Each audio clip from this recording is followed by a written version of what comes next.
You're kind of between the person that's ill and the mental health team, and you're kind of a go-between, and you fight, in some ways, fighting in the corner for yourself, but you're also fighting in the corner for the person you're caring for. Because if you've lived with it for a while, you can see the signs earlier, and you kind of have to fight for somebody from the mental health team, perhaps, to recognise that and come when you need it. I think sometimes we have a tendency, when you're caring for a relative, it takes someone else to point out the fact that you're a carer, because you're doing it for love, you're doing it to help someone that you really, they mean a lot to you, so you're giving a lot of emotional, sometimes more than physical. It's defining a carer, it's for that person to feel that there's someone there when they need them, to stop them feeling lonely. You are a supporter, you are a giver, but you get a lot back from them because they appreciate what you do. And I think sometimes carers are very undervalued.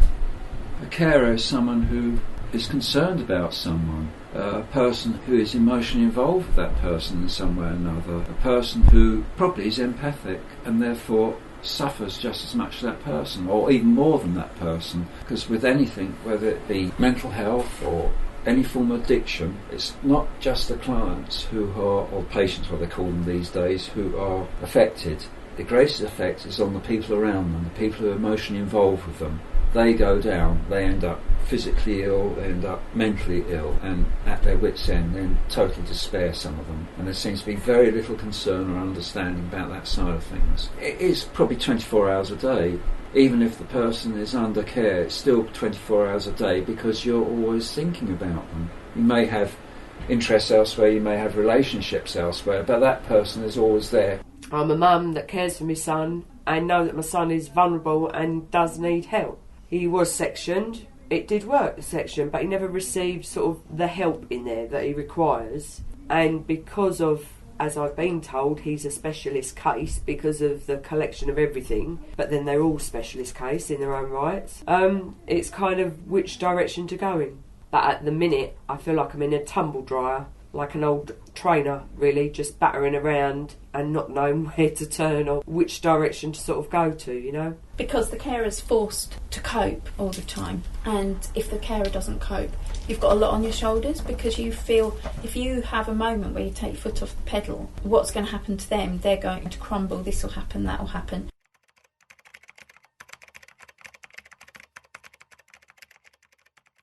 He looks different. His demeanour, his face, the look in his eyes, everything's different about him. It's like being with a different person entirely. And I said I can't explain that to anyone else. But I just know from instinct, I sort of got quite hypersensitive to things. And he has actually said to me, he said, you sort of know me more than even what the doctors do, because the doctors have never seen him like I'm the only one who's actually seen him like that. In my mind, if I don't pick up on it one day, or if I get it wrong, am I going to be putting my children in danger or myself in danger, you know, that kind of thing. It's a big responsibility that's at the back of my mind. He's been out of hospital for about 3 months now.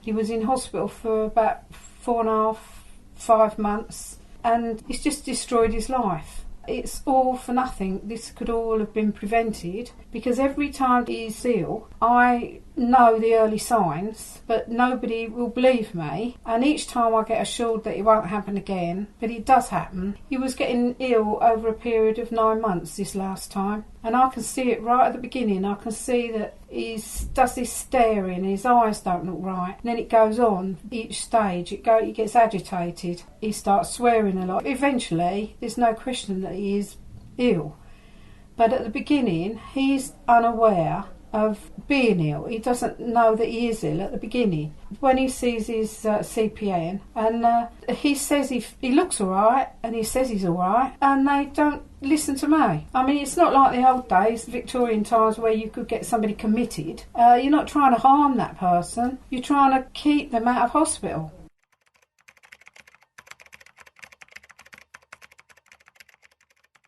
Yes, I do suffer from depression, but without being horrible. He does add to it. But I love him, and I'm not going to walk away. And if I walk away, he won't have anybody. And I can't do that. I can't do that. Mind you, it takes a lot out of you. It really does. A lot of people don't. And I don't think I'm being foolish. There might just be that chance that he is going to change soon. And as his mum, that gives me hope. And it's hope for whoever listens to this. But I still think there should be a means of, like, someone having a social worker or somebody there that's got the means of being inside, that you can, instead of struggling and using all your own energies. I mean, I'm just picking up the pieces, and I'm still reeling to a certain extent from it. Well, put it bluntly, emotionally smashed. Massive stress. It gets certain amounts of support, or even that isn't adequate. It seems to be a failing to realise what stress carers are under amongst certain quarters. I find things quite difficult because he's 43 next January.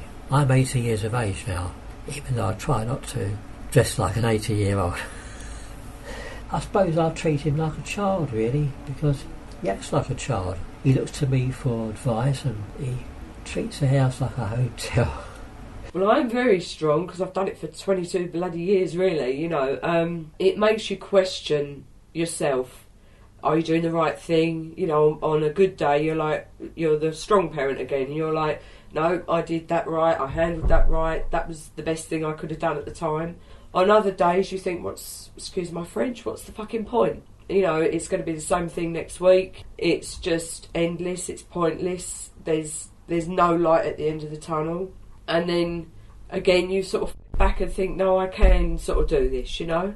With my health, at the minute I'm off sick, I kind of just had enough of coping, of being able to cope, when I wasn't say, I've had a breakdown, I would say, because things got so much to the point, stupid things, like I'm at home and I can't make a decision. I get really stressed, it feels like my throat's closing up. You feel like you're just overwhelmed with stuff, you know. It's sort of keeping the rest of the family going, like basic things, like I've still got to cook, I've still got to clean, I've still got to do the shopping, still got to do the kids' appointments, take them to school, do homework with them, keep their friends and network of life going in the right direction. And then there's also me and my other half, and then there's me being a daughter to my mum. You can't do it all, you know, and it has to sort of give. And the way it gives is your brain literally stops you from doing too much because it's telling you can't cope with everything, you know. I'm not on antidepressants. I wouldn't say I'm depressed. I'm overwhelmed. You know, I don't feel depressed. I feel exhausted. And my other thing is I have to be very, very strong all the time. And there isn't a lot of room for me to be vulnerable or have it to sort of link in with my own feelings very much, because if I do, I can't afford to collapse. So I think it's had an impact in the sense. I've certainly, the periods he's been home, haven't had enough sleep. That's certainly had an impact on my health. I've had a heart attack now a couple of years ago, probably as a result of stress, because otherwise, I mean, they'd passed me as being fit a couple of months before. Never smoked, you know, no family history. That's affected me in health.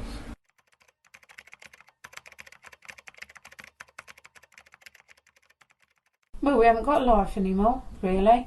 I mean, it's not like my son needs somebody. When he's well, like before he was ill this last time, he was really, you know, he doesn't need me with him every day. And some days I didn't see him. But now it's, I feel that I've got to be there.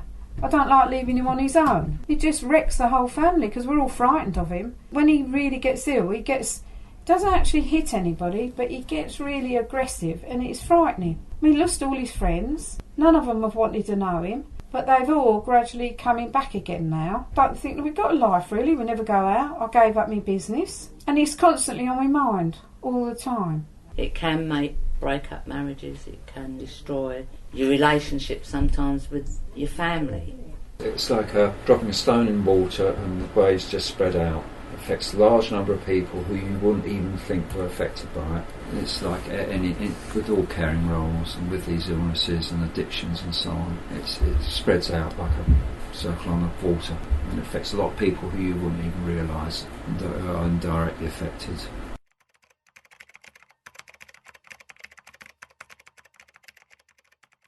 Oh my God. Sometimes people tell me I've got to be strong.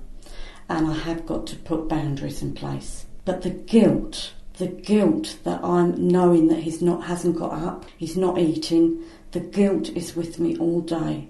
I've got to go and see if he's all right, I've got to make sure he's eating. And when I ring him at the end of the evening, I always get, I haven't done anything, I haven't eaten. And I feel, I'm not saying it's right, but I feel it's because I haven't been there. And that guilt is always there, constantly eating away at me.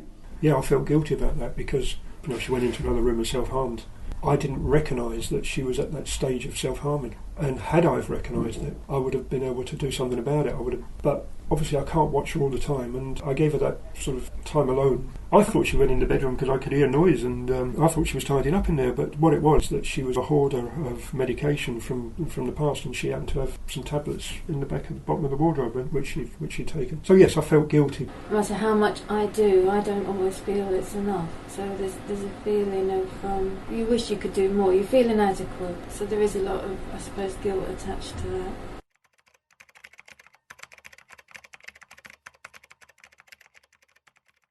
I'm a great believer in therapies for carers, counselling for carers. I've done the art therapy at the Tape, and the group that went, thought we were dealing with it. It did help, and what people don't understand, that when someone becomes mentally ill, the parents or the wife or even the girlfriend and the sisters and brothers, it's a death. You're grieving. Because that person that you knew, you're never going to get them back. They might get reasonably well, but you never get that person back. All the things you look forward to for that person are gone. There's not much in their life. So it all comes back and affects us. There's an old saying, who cares for the carer? If we don't care, who's going to be there to care for them? And the majority of us don't get nothing from the government. Once you become a pensioner, you can't claim carers allowance. So all in all, the boroughs and the government and everyone do quite well out of us because we're the unpaid carers, and I really do think they should take notice of us. I feel, I don't know, I just feel absolutely pretty desperate and think, how much longer is this going to go on? But no, I'm not grieving until whatever. Every new day is a positive day, and that's what I want to share, and that's what I want people to believe in. But I still think there's a missing link in the professional side for people like me that can go on all this time and just feel so on your own.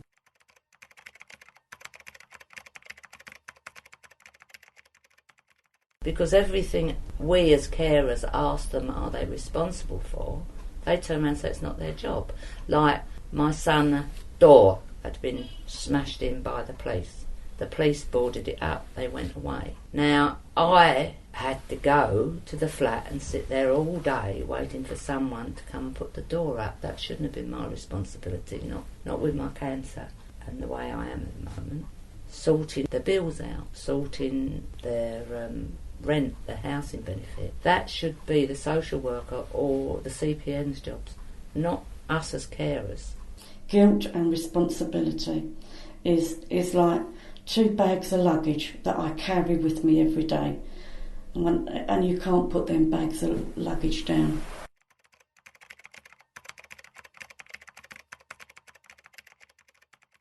It's like a game of never-ending tennis, it just, you to me, to you, and it's just like he's in the middle, like pass the parcel, being passed around because he's not Asperger enough, he's not alcoholic enough, he's not mental enough. He says to me, I feel like an alien, I feel like I shouldn't be here. Some of the times I've actually thought it would be better if he wasn't here. Where are they meant to fit? He and others, do you know what I mean? He's got a lot of problems. And he's got a lot of mental health issues now, which he never had. He wasn't this bad. But as you get older and you have to deal with more things, social-wise and life-wise, it becomes more unbearable for them. And then they turn to the things that they think take the pain away, numb them, make them feel more confident, and it's just masking the things that they can't deal with, They don't get my side of the problem. They only get hers. And what she tells them is quite true. I do shout at her. I lose my temper. It's got worse now because it's all the time.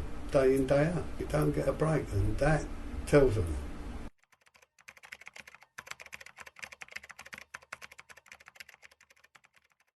Having that combination of being able to take time when you really feel you need sort of support from other people as well as some kind of guidance, and having a one-to-one when things get really bad has been really unbelievably helpful. Don't lose heart, don't lose hope. You've got the carers group.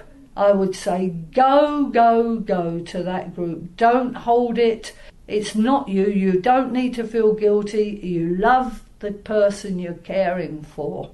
And you've got people around you that love who they're caring for, and they're on their knees, and we come together and we just sit there, prop one another up for an hour. And I always thank God, because I feel for them.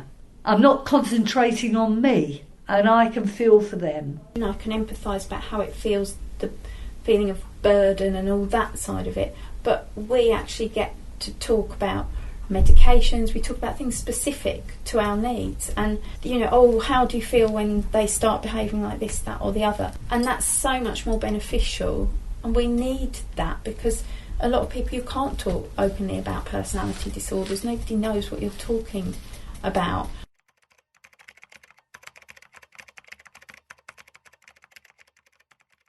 Without us carers, you've probably heard this a lot, but we save the government a lot of money, and yet we get pushed aside. And there's a lot of things to do with private and confidentiality. This is a big thing for us carers. Now, if we're good enough to do this role for the government and save them money, we need to know what's going on, and we need to know if there's any skeletons in the cupboards who we're caring from, so we can act on it and we can help them. But this private and confidentiality is a headache to us carers. It really is. So at the minute I'm still in the loop, but there could come a stage where he does sort of say, I don't want anyone knowing, and then I am kind of stuffed, I'm not allowed in.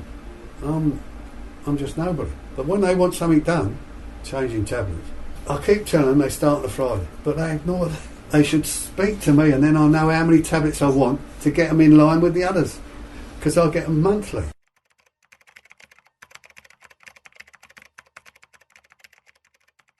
I run a home, so I'm a carer for running my home. But the demands, obviously, of having someone that's got a serious drug addiction and the consequences of that, and anyone that knows what an addict's life is like, with the police raiding your home, fights, stealing, all the things that usually follow. I've tried, I've really, really tried.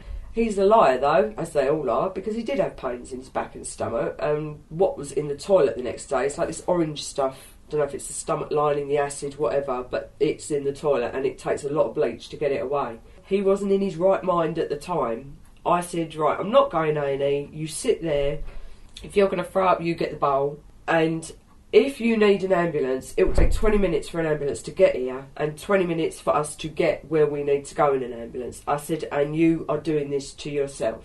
So it's like you become schizophrenic. You, on the one hand, you're being a really nice mum, try and sort it out, son, you can deal with this, we can get through it, and that may work for a day, a week. Then you take so much of it, like the drinking, the behaviours, and then you go down the hard line, and you're like, this is you that's doing this to yourself. If you're going to die, it's out of my hands. So you kind of use the shock tactic, and then that might work. And it's like you become all the people you see. The support workers, you see social workers. I know there are parents that just kind of let their kids get on with it, or their relatives, or whatever it is. But you flit in and out of these different characters, like to try and just hope that something clicks in their head and they go, shit, I don't want to live like this no more. But because they've got underlying mental health, you can't be all those people, and you can't take that kind of responsibility, And I do know stuff about things, but at the end of the day, I'm just a mum. I'm just a mum. I can't fix you, I can't sort you out, I can't make you better. It's got to come from you. But when he's like crying, I can't do this, I can't deal with this anymore, what do I do, Mum? You know, and you've seen them sectioned, you've seen them climbing the walls and talking like they're not really here, you know,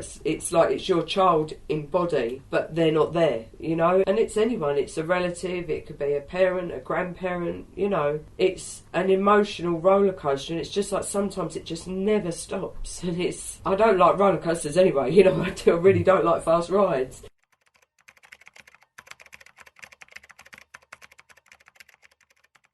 I think they're starting to. I don't think they've always done. But I think maybe it's becoming a little bit more higher profile than it was. Because I think sometimes with carers they have a tendency to slip through the net. And I still think there is probably some out there that have slipped through the net. And so it is important that there are people recognise the role of carers. All spectrum of carers.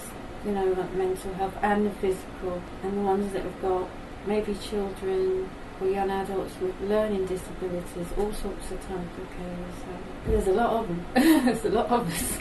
If they're going to cut all these things for people that are carers, there's not much there as it is, then, you know, I don't know what's going to happen to some of the carers that come into the borough, like come into the system, the new ones. I just feel so sorry for them.